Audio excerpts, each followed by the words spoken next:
화양연화의 역설이라는 제목으로 잠깐 나누겠습니다. 여러분 개인에게 있어서 화양연화의 시기는 언제였습니까? 그러니까 화양연화가 뭐예요? 라고 이렇게 물어보더라고요. 그죠?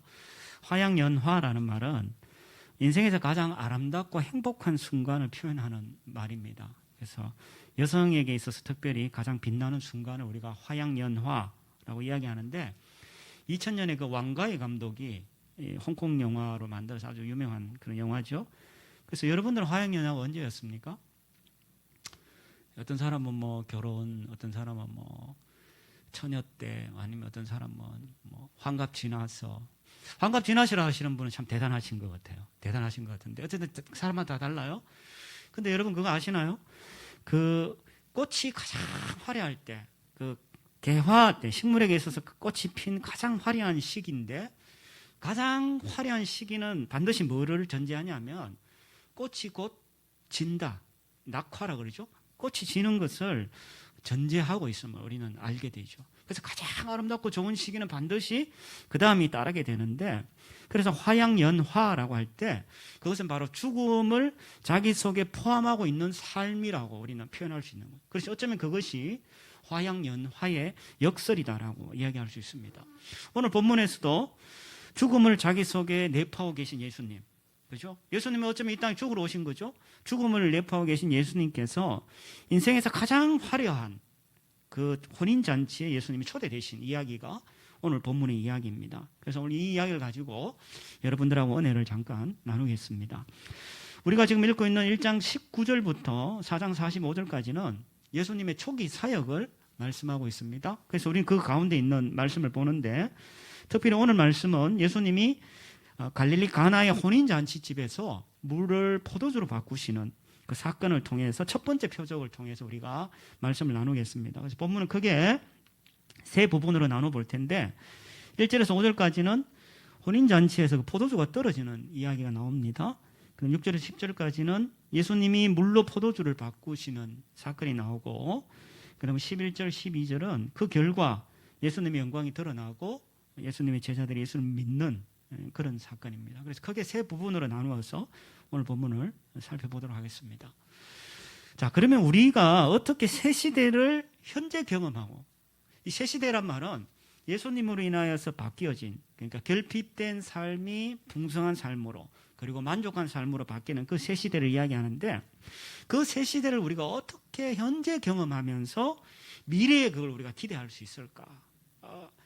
첫 번째는 먼저는 하나님의 때를 생각할 때 우리가 그것이 가능하다라고 이야기합니다.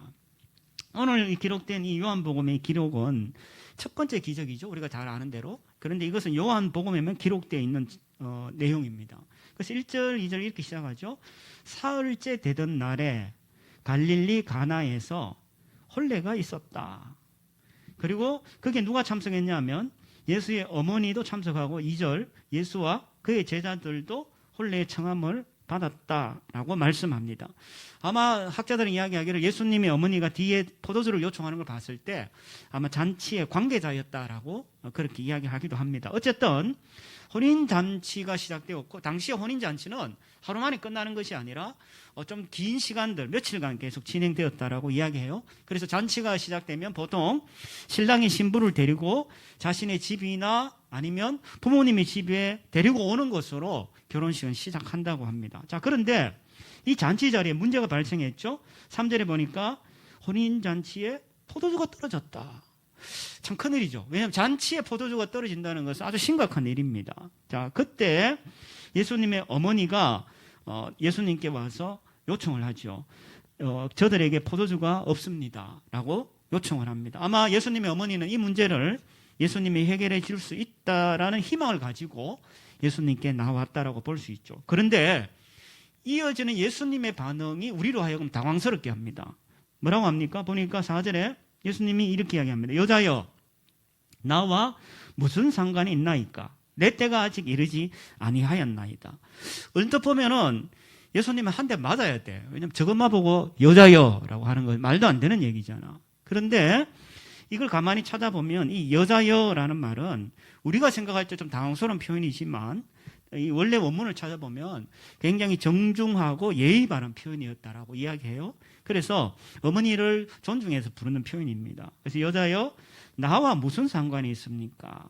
라고 말씀합니다. 이게 나와 무슨 상관이 있단 말은 예수님은 철저하게 하나님의 때를 따라서 예수님은 움직이셨던 분이죠. 그렇기 때문에 어머니의 어떤 요청, 어머니의 어떤 생각, 때로 내가 움직이거나 행동하는 자가 아닙니다라는 것을 말씀하면서 동시에 나는 하나님의 때에 따라서 하나님의 일정한 일정표에 따라서 움직이는 자입니다라는 것을 예수님은 말씀하고 싶으셨던 거죠. 그래서 아직까지 내가 나와 무슨 상관이 있습니까? 그래서 뒤에 이야기하죠. 내 때가 아직 이르지 않았습니다 라고 이야기하면서 자신의 때에 대한 이야기를 하죠. 여기서 때라는 것은 예수님이 인생이 어쩌면 모든 것이 그 때를 향하여서 맞추어져 있었는데 그 때는 언제냐?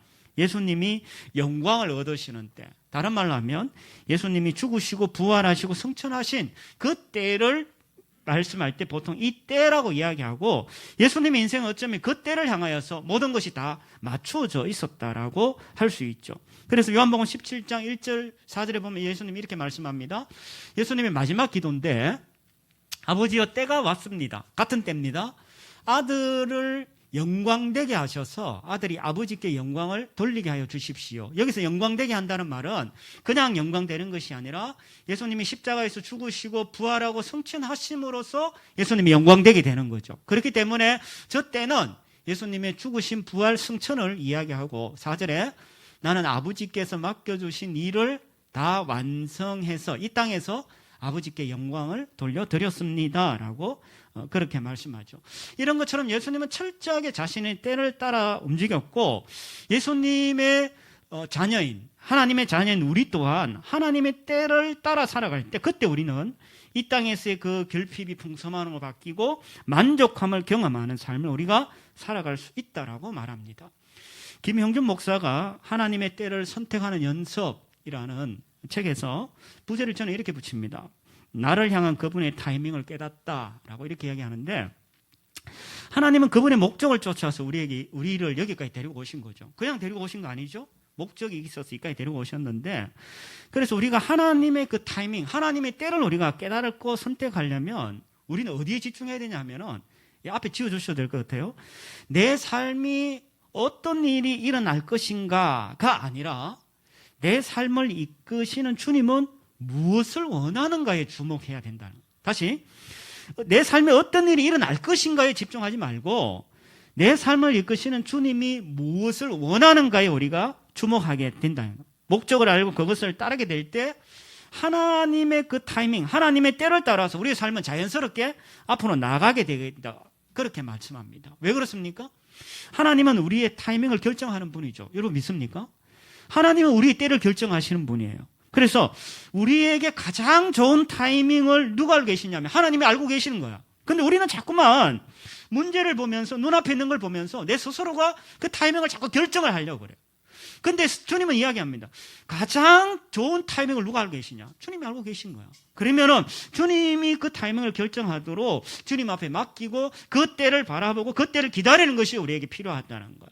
여러분의 인생이 왜 풍성하지 못하고 늘 불평이 있고 결핍이 있냐라고 할 때 그것은 바로 주님의 때를 여러분들이 따르지 않기 때문이라는 거예요. 왜? 자신의 생각, 자신의 타이밍, 자신의 계획대로 일을 이루어가기 때문이다라고 말씀한다는 거예요. 그 다음 두 번째, 우리가 어떻게 새 시대를 현재 경험하며 미래를 우리가 기대할 수 있냐. 두 번째, 주님의 말씀에 순종함으로 우리가 그것을 경험하고 기대할 수 있다라고 말씀합니다. 자, 6절 봅니다. 자, 거기에 마침 유대인의 정절 예식을 따라서 두세 통 드는 돌 항아리 6이 있었다. 여기 보니까 이제 항아리에 보통 이제 물이 담겨져 있었는데 이 역할은 뭐였냐면 유대인의 정결 예식이라고 되어 있죠. 그래서 식사 전후에 손발을 닦는 물이 거기에 담겨져 있었어요. 그래서 자료를 찾아보면 약 75에서 한 115리터 정도 담겨져 있었다고 해요. 그래서 항아리들이 보통 밖에 있었기 때문에 연회장 안에서 있었던 사람들은 밖에서 일어나는 일을 아마 잘 몰랐을 거예요. 자, 어쨌든 그때 이제 예수님이 6절에 있는 그 항아리에다가 7절, 8절 보면 예수님이 그들에게 이제 명하시죠. 이렇게 얘기합니다. 일단 항아리에 물을 채워라. 그래서 하인들이 아기까지 치웁니다. 6절 이제는 떠서 연회장에 갖다 주라 하시니 갖다 주었다라고 말씀합니다. 여러분 같았으면, 여러분이 하인 같았으면 어떤 생각이 들었을까요? 이런 생각 들지 않았을까요? 야, 이 손발 닦는 물을 잔치에 퍼다 갖다 줘? 만약 물이 안 변하면 어떡해? 그걸 지금 사람들한테 이 잔치에 갖다 줘? 이런 생각하지 않았을까요?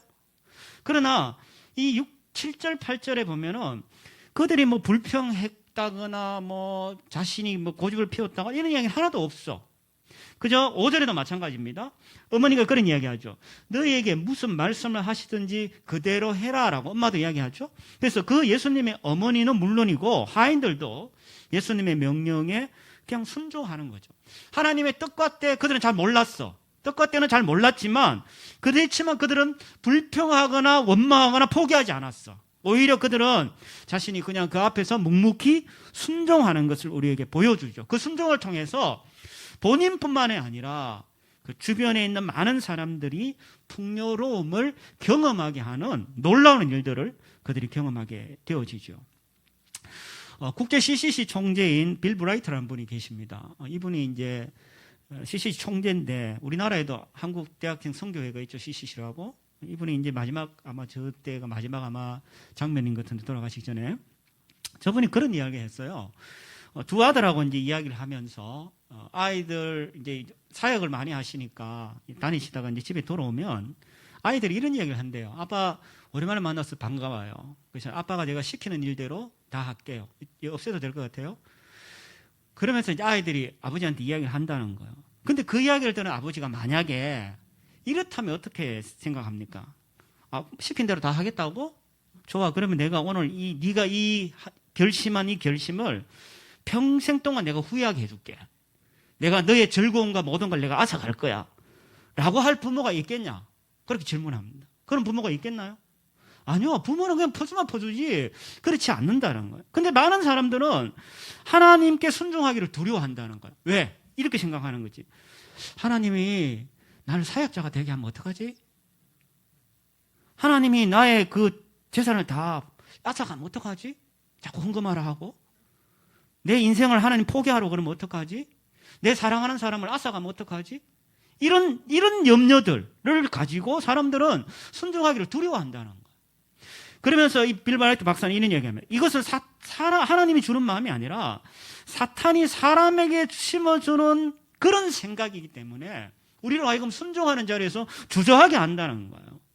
여러분, 그래서 사람들은 순종하되 주저하거나 아니면 순종하되 자신의 방식대로 순종을 한다는 거예요. 예를 들어서 오늘 물을 떠러가는 하인이 물을 떠라주라 그랬는데 자기가 자신의 방식대로 야 이건 아니야.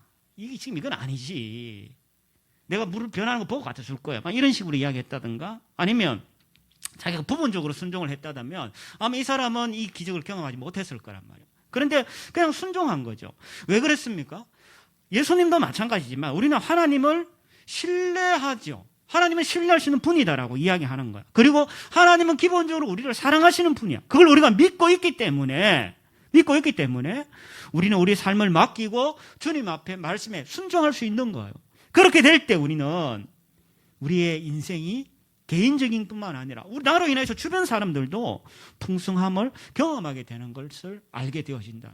우리가 잘 아는 사무엘상 15장의 말씀입니다. 같이 한번 읽어볼까요? 시작. 여호와께서 여호와의 음성을 순종하는 것보다 번제와 다른 제사들을 기뻐하실 것 같소? 순종이 제사보다 낫고 귀 기울이는 것이 순양의 기름보다 낫소. 우리 잘 아는 이야기입니다.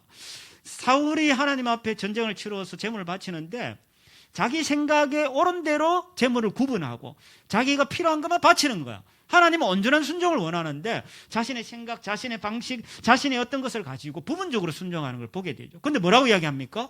하나님 기뻐하지 않는다라고 이야기하는 거예요. 그런데 그렇게 온전하게 순종할 때 우리는 자신뿐만 아니라 주변의 사람들도 결핍에서 풍성함을 그리고 만족함을 즐거움을 경험하게 된다라고 말씀하죠. 아니나 다를까 9절 10절 한번 봅시다. 연회장이 포도주를 맛보죠. 그리고 이렇게 이야기합니다. 어디서 났는지 알지 못했지만 이 말씀이 감격적이에요.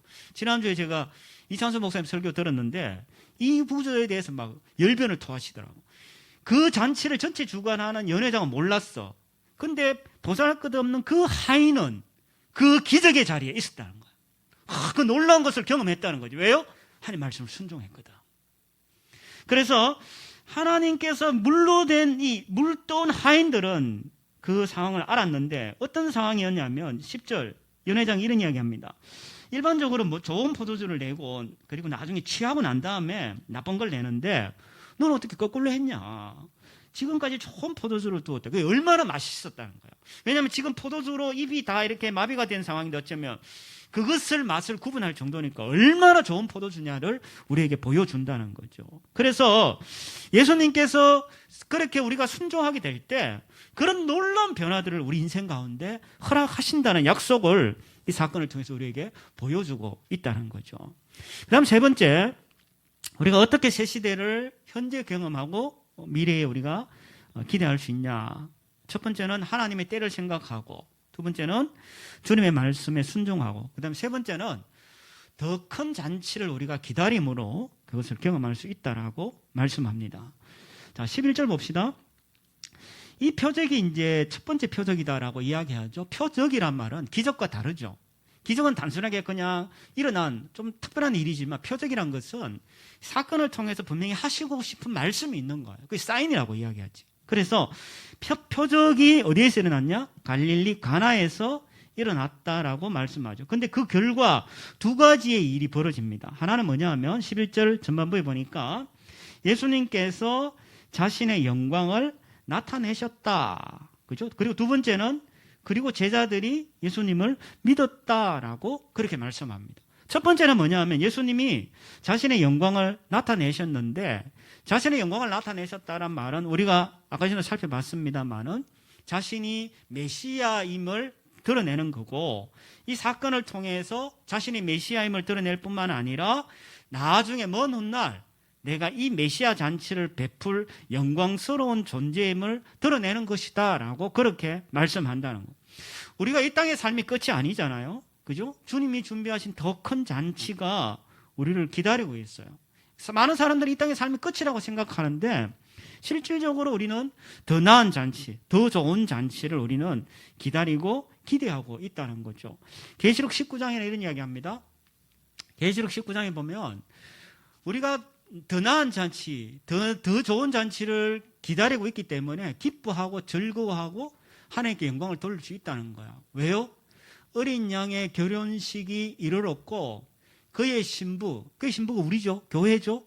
혼인 준비를 갖추었는데 그녀는 밝고 깨끗한 고운 삼배옷을 입은 것을 허락받았기 때문이다. 이 고운 삼배는 뭐냐?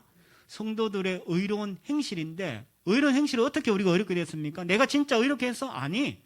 예수님으로 인해서 우리가 어렵게 되었기 때문에 그 의로운 삼배옷을 입고 혼인잔치에 참여하는 거야. 신부로서. 우리 신랑은 누굽니까? 예수 그리스도. 그래서 그 어린 양의 결혼식을 참여하게 되는데 9절. 그러자 천사가 내게 말했다. 너는 어린 양의 결혼잔치에 초대받은 사람들은 복이 있다고 기록해라 라고 말씀한다. 그래서 우리가 지금 풍성함을 누리는 것도 중요하지만 먼 훗날 주님 재림하실 때에 거기에 가게 될 그 화려한 잔치, 그 결혼식, 어린 양의 결혼식에 참여하게 될 것을 기대한다라면 우리는 더 큰 경험과 사모함으로 나올 수 있다라고 이야기하는 거예요. 저는 제 아내하고 방에서 아주 열심히 떠들고 있는데 지금 제 아내하고 제가 7년을 연애를 했습니다. 7년 연애했는데 대학교 때 이제 만나서 저는 이제 고향이 경상도고 아내는 서울인데 아내 전공 때문에 이 경상도로 유학을 왔어요. 유학을 와서 저를 만난 거죠. 그래서 제가 생각에는 유학보다는 결혼하러 아마 제한테 왔다는 생각을 하는데 7년 동안 이렇게 연애를 했는데 아내가 이제 대학 졸업하고 서울로 올라오고 저는 이제 지방에 아직 있었는데 이제 만나야 되는데 너무 힘든 거예요. 그래서 그 당시 이제 대전에서 만나서 한 2시간 데이트하다가 헤어지고 뭐 이렇게 몇 년을 했어요. 그러다 보니까 지치는 거야. 힘들고. 그리고 이 생활을 끝내야 되겠다. 그래서 그때 제 마음속에 계속 기대가 뭐였냐면 빨리 결혼을 해야 되겠다 이거.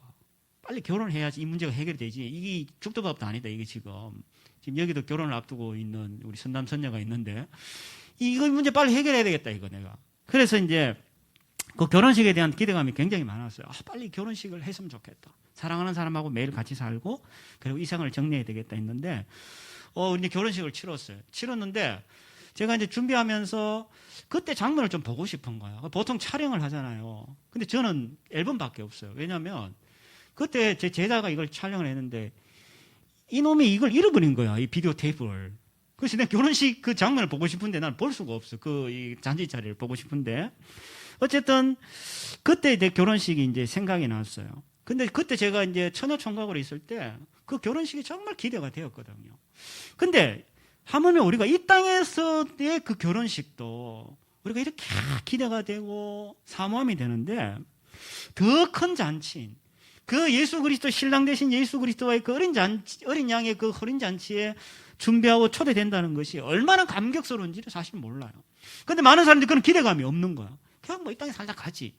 그게 아니라니까. 여러분 결혼식 때를 한번 생각해 보세요. 그러니까 어떤 사람은 아유, 내가 그때 왼수를 만난 날이야. 뭐 이렇게는 이야기하지 않을 거잖아. 그래서 그 결혼식이 기대되는 것처럼 예수님 또한 우리로 하여금 그 결혼식을 기대하게 하신다라고 이야기하는 거죠. 그 다음 두 번째, 제자들이 그로 인하여서 예수님을 믿게 됩니다.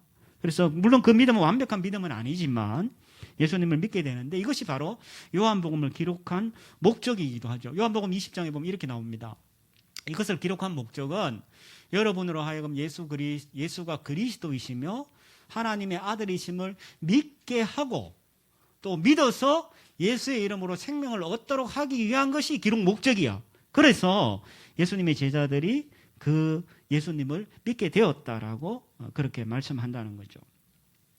자, 이렇게 우리가 새 시대, 예수님으로 시작된 이 새 시대를 우리가 현재 경험하고 그리고 미래에 있을 그것을 기대하는 것이 우리에게 참 소망이죠. 근데 그렇게 하기 위해서는 세 가지 아까 이야기했죠.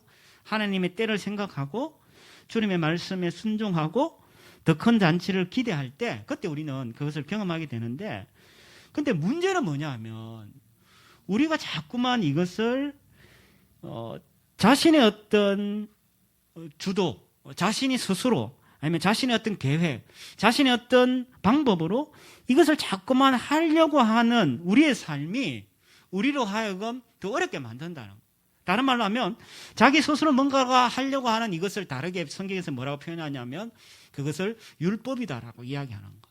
그래서 스스로 자꾸 뭔가를 하려고 하는 것이 우리로 하여금 풍요롭게 하는 것이 아니라 우리 인생을 점점 더 결핍한 상황으로 몰고 간다라는 거예요. 자, 2장 6절에 뭐라고 되어 있냐면요. 2장 6절 다시 한번 봅시다. 유대인의 정결 예식을 따라서 두세 통 드는 돌 항아리 6이 놓였다라고 그렇게 말씀합니다. 성자학자들은 이것을 어떻게 해석을 하냐면 여기 보면 유대인의 정결 예식, 그죠? 유대인의 정결 예식 그리고 돌 항아리 6이라 되어 있잖아요. 7이 완전수입니다. 근데 7에서 하나 빠진 6이기 때문에 결핍하고 부족함을 드러낸다는. 그래서 유대교, 다른 말로 하면 율법, 다르게 하면 자기 인생 스스로가 뭔가를 하려고 하는 인생은 늘 결핍밖에 없어. 그런데 그것을 예수님이 바꾸어 주셨을 때 그것은 완벽하고 풍성하고 만족한 삶이라는 것을 우리에게 보여준다는 거예요. 그래서 우리가 사실은 내 스스로 율법이라는 걸 통해 가지고 여전히 뭔가를 행하면 행할수록 우리는 늘 부족함을 경험하게 된다는 거죠. 결핍이라는 단어를요, 문학 사전에 찾아보면 이렇게 정의하고 있어요. 인간의 정신의 본질적 양성을 기술하기 위한 락강의 개념, 철학자 락강의 개념을 가지고 와서 설명을 하는데 이렇게 좀 더 풀이를 설명합니다. 우리는 태어날 때부터 어머니와 분리해서 오는 근원적인 결핍을 가지고 태어난다. 또한 우리는 더 크고 더 근본적인 것의 파편, 조각이라고 여겨지므로 늘 결핍되어 있다고 본다. 저는 락강이 크리스찬인지 아닌지는 모르겠지만 이 사람의 정의를 보면서 맞아. 우리 인생은 인생 자체가 결핍이야. 왜? 어머니로부터 분리를 될 때부터는 근원적인 결핍이야. 저는 어머니를 어머니라 보지 않고 하나님으로 보고 싶은 거야. 우리 인생은 하나님으로부터 떨어져 나올 때부터 결핍인 거야. 그리고 뿐만 아니라 더 크고 근본적인 것의 조각이기 때문에 완성체를 향한 갈망함이 늘 있어. 늘 결핍이야. 여러분 인생을 살아가면서 그렇지 않다고 여러분 장담할 수 있나요? 저는요, 목사라는 직업 때문에 임종의 자리에 많이 갑니다. 임종의 자리에 많이 가는데, 열이면 열 똑같이 하는 이야기가 뭐냐? 내 인생이 후회스럽다. 내가 좀 더 사랑했었어야 되는데, 내가 좀 더 아꼈어야 되는데, 내가 조금 더 베풀었어야 되는데. 사람들은 자신이 열심히 살아. 근데 인생 말에 가서 고백하는 게 뭐냐 하면, 나 부족했어. 살면서도 우리는 늘 결핍을 경험해요. 늘 뭔가가 부족해. 여러분 지금 예배 드리고 이렇게 있지만은 돌아가면서 어떤 생각이 듭니까? 은혜 받았다 하지만 한켠에 어떤 생각이 있나요? 내 예배 때 좀 덜 좋을 걸. 내가 예배 때 좀 딴 생각 좀 안 할 걸. 교회 와서 막 열심히 했어. 내가 조금 더 열심히 할 걸. 여러분의 삶을, 인생을 살았어. 내가 조금 더 이렇게 살 걸. 우리 인생 속에는 늘 뭐 어떤 마음이 있냐면, 우리 속에 늘 결핍이 있는 걸 경험해요. 때로는 결핍은요, 엉뚱한 방향으로 드러나기도 해요. 아까 우리 강 목사님이 기도하셨는데, 강무식이가 지금 사람을 죽이고 막 난리 났죠. 그 사람이 이렇게 진술된 거 보면은 내가 더 못 죽였어, 억울하다. 이런 식으로 진술을 해놓은 거예요. 그러니까 인생의 결핍을 이 사람은 어떻게 표출하냐면, 다른 사람을 해하고 망가뜨리는 것으로 이 결핍을 채우려고 한다는 거예요. 그 인생 자체가 이런 거야. 더 힘들어지고 더 어려워지고, 행하면 행할수록 우리 가운데는 종교적 열심이나 도덕적 반듯함이나 우리의 삶에 살아가는 모든 것들이, 우리 인간 자체가 근원적인 결핍이 있고 떨어져 나온 조각에 불과하기 때문에 우리 인생은 늘 결핍되고 부족하게 살아가는 거예요. 제가 여러분에게 질문을 합니다. 여러분 만족합니까? 여러분 인생에 만족합니까? 좋은 직장이라서 만족합니까? 결혼생활 만족합니까? 여러분 지금 재정적으로 만족해요? 여러분 외모에 만족합니까? 모든 사람에게 질문을 던졌을 때 하나님이, 예수님이 빠진 그 자리에서 우리는 근원적으로 계속 결핍을 경험하는 거예요. 뭔가 부족하고 뭔가 늘 빠져있고 뭔가 늘 비어있어. 시간이 지나면서 지금 우울증 환자나 조울증 환자가 더 많이 늘어나잖아. 남녀노소 불구하고 죄가 없는 거죠. 지금 이 시대는 점점점 더 드러나는 거죠. 코로나 시대에 겪으면서 이 정신과 관련된 사람들이 더 많이 늘어나는 거죠. 왜 그렇습니까? 저는 그것이 결핍에서 온다고 생각을 해요.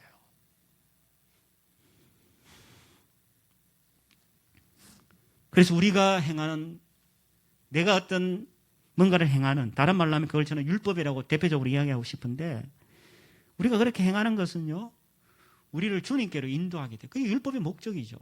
율법이 원래 이 땅에 있는 목적이 뭡니까? 우리를 주님께로 인도하는 거예요. 그리고 율법은 우리가 내가 그러니까 뭔가가 필요해. 내 인생은 이게 아닌데 뭔가가 필요해. 내 인생을 바꿀 수 있는 뭔가가 필요해. 그것을 보여주는 것이 율법이고 우리가 애써서 수고하고 하는 삶의 모습이라고 이야기할 수 있는 거죠. 그래서 히브리서 10장에는 이런 이야기합니다. 히브리서 10장 1절에 이렇게 이야기하는데, 율법은 다가올 좋은 것들의 그림자일 뿐이지 그것이 실체의 형상 그 자체는 아닙니다.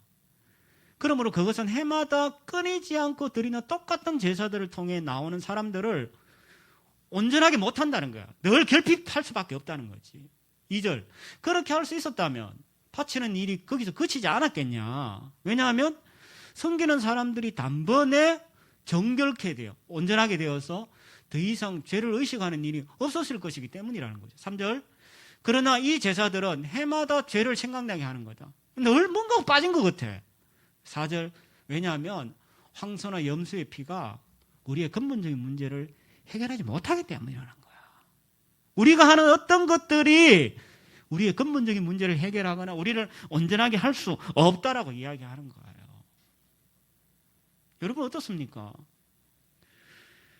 저는 이걸 보면서 너무 공감해요. 아, 그렇지. 우리 인생이 늘 이렇게 부족하구나. 늘 결핍되어 있고 마치 포도주가 떨어진 잔치자리처럼 뭔가 빠진 인생이야. 그런데 그것 때문에 사실은 예수님이 이 땅에 오실 거예요. 구약 성경에 보면요, 메시아가 올 것에 대한 예언을 참 많이 하고 있습니다. 곳곳에. 요엘서, 아모스서, 예레미야서 이렇게 하는데 대표적인 요엘서 한번 볼까요? 요엘서 이런 이야기합니다. 그날이 오면, 그날이 언제입니까? 예수님이 이 땅에 오시는 그날이죠. 메시아가 도래하는 그날. 산들은 달콤한 포도주로 가득 찰 것이고 언덕들에는 젖이 흐를 것이고 유다의 모든 강줄기에 물이 흐르고 여호와의 집에는 샘물이 흘러나와서 시띵 골짜기를 적실 것이다. 굉장히 풍성해지고 그리고 만족하고 그리고 우리에게 모든 것들을 채워줄 것이라고 이야기하고, 누가? 예수님이 오신 그때, 그날이 오면. 그래서 예수님이 이 땅에 오셨던 것은 바로 이 말씀을 성취하기 위해서 예수님이 오신 거예요. 결핍된 인생 가운데 예수님 찾아오셔서 그 무엇으로도 만족할 수 없는, 그 무엇으로도 우리의 그 결핍을 채울 수 없는 그 인생 가운데 들어오셔서 예수님이 그 사람들이 유대교 혹은 율법이라고 이야기하는 그 무엇으로도 채울 수 없는 옛 시대를 마감하시고 예수님은 자기로부터 새 시대, 즉 우리가 이야기하는 기독교 믿음으로 시작된, 복음으로 시작되어지는 그 길을 열어주신 거죠. 그러면서 당신이 메시아의 잔치를 베푸실 영광스러운 존재임을 우리에게 보여주고 있다는 거죠. 그래서 우리는 이 새 시대의 풍성함을 현재 경험하기도 하고 동시에 미래에 다가올 그 잔치를 기대함으로 그것을 우리가 부여함을 기대할 수 있게 되어진다는 거예요. 그러면 우리가 질문이 생겨요. 그럼 예수님이 이 땅에 오셨는데 어떻게 그 일이 일어났냐? 그것은 바로 예수님이 이야기하셨던, 예수님이 그 때를 성취하심으로. 그 때가 뭡니까? 예수님의 죽음과 부활과 승천, 그것을 성취하심으로써 우리를 주님이 온전하게 하시고 정결하게 하셔서 그것을 가능하게 하셨다라고 말씀한다는 거예요.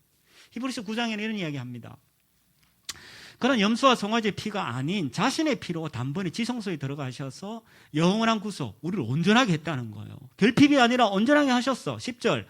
이러한 뜻 가운데 예수 그리스도께서 단번에 자기 몸을 들이심으로 우리가 거룩하게 되었다라고 그렇게 말하는 거예요. 그래서 예수 그리스도의 죽음으로 말미암아 우리가 풍성함과 풍요로움을 경험했다라고 그렇게 말합니다. 이청준이라는 작가가 있습니다. 그분이 썼는 그 축제라는 소설이 있는데 사실은 이 작가의 자신적인 이야기예요. 1996년에 임권택 감독이 영화로 만들어 기도 했었어요. 축제라는 책을 보면 그 인간의 그 삶, 죽음을 통해서 이렇게 모여서 흩어지는 그런 축제의 현장을 우리에게 보여주고 있는데 내용은 이렇습니다. 앞에 지어주셔도 돼요.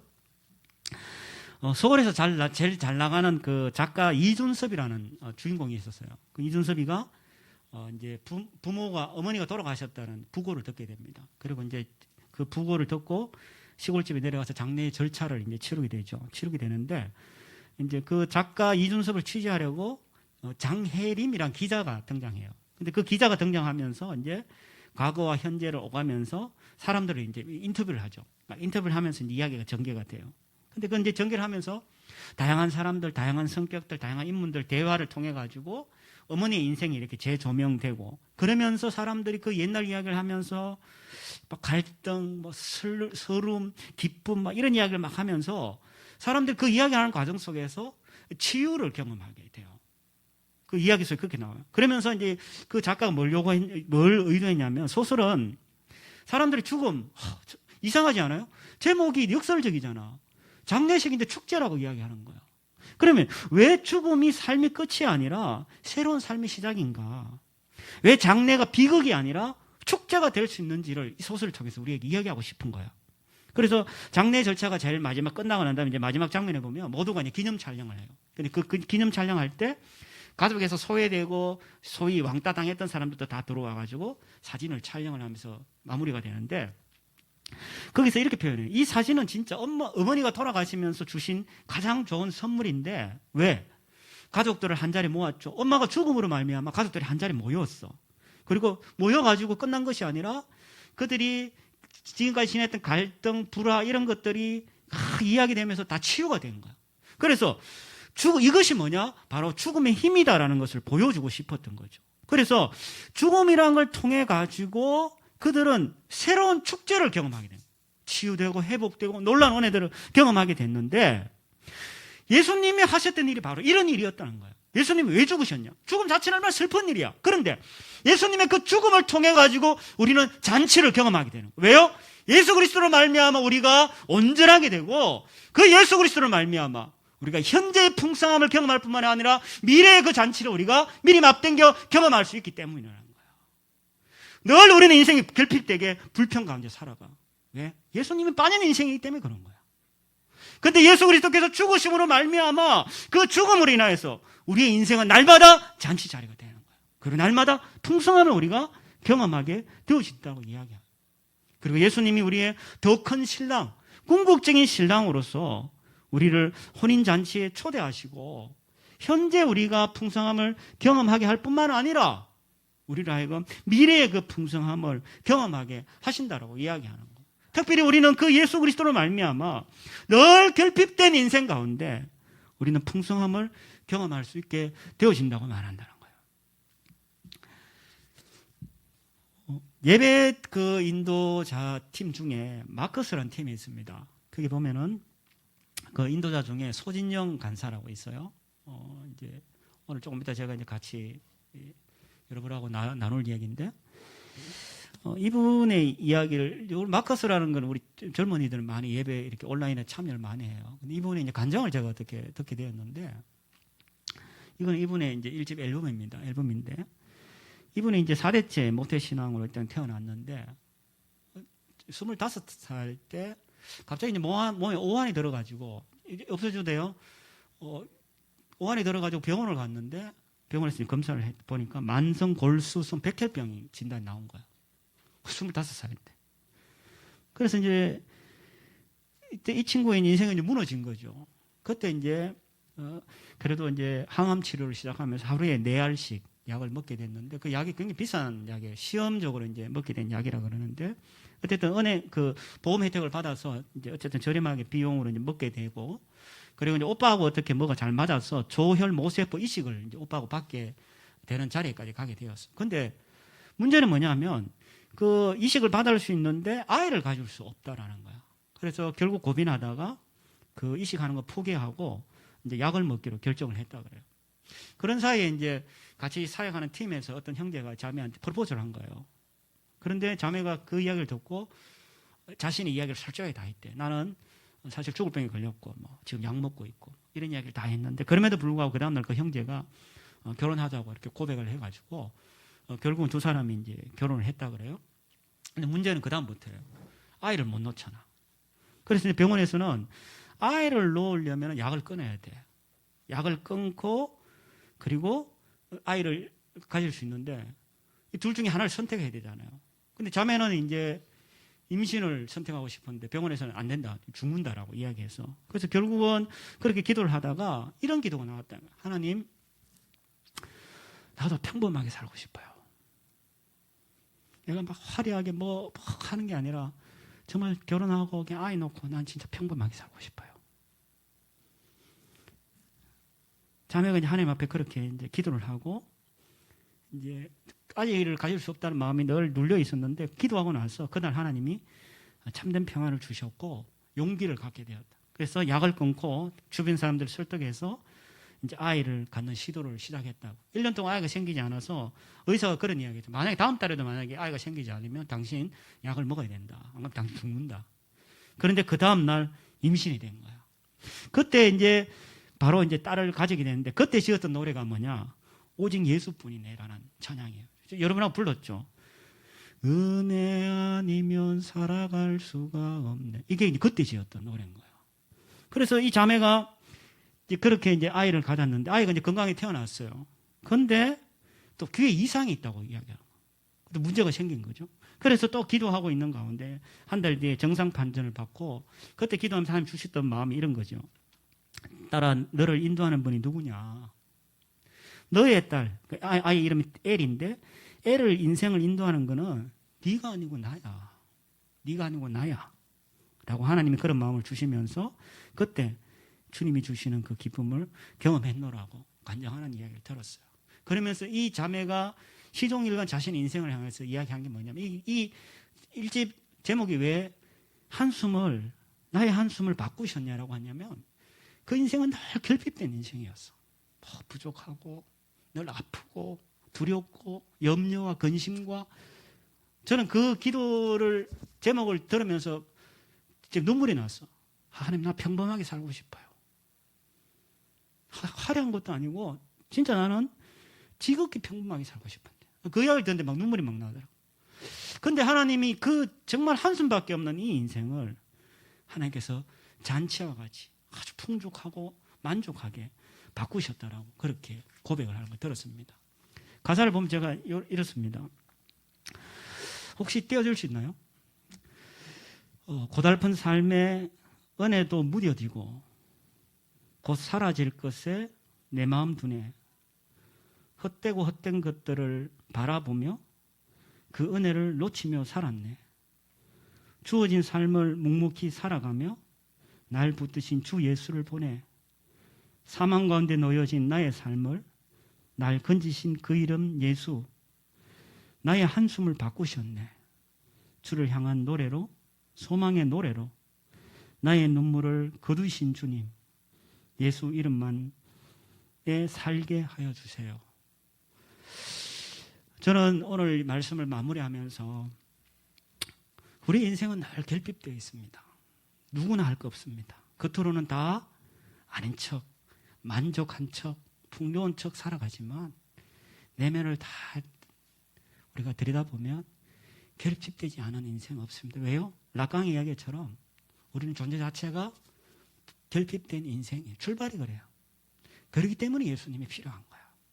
오늘 이 소관사의 고백처럼 여러분의 한숨을 풍성함으로, 여러분의 결핍을 만족함으로 바꾸실 그 예수를 여러분들이 마음에 모셔드리고 그 예수로 인하여서 여러분의 인생이 정말 풍요로운 잔치가 되고 이 땅에서 그리고 먼 미래에 있을 그 잔치를 미리 경험하는, 그리고 기대하는 저와 여러분 되기를 주님의 이름으로 축원합니다.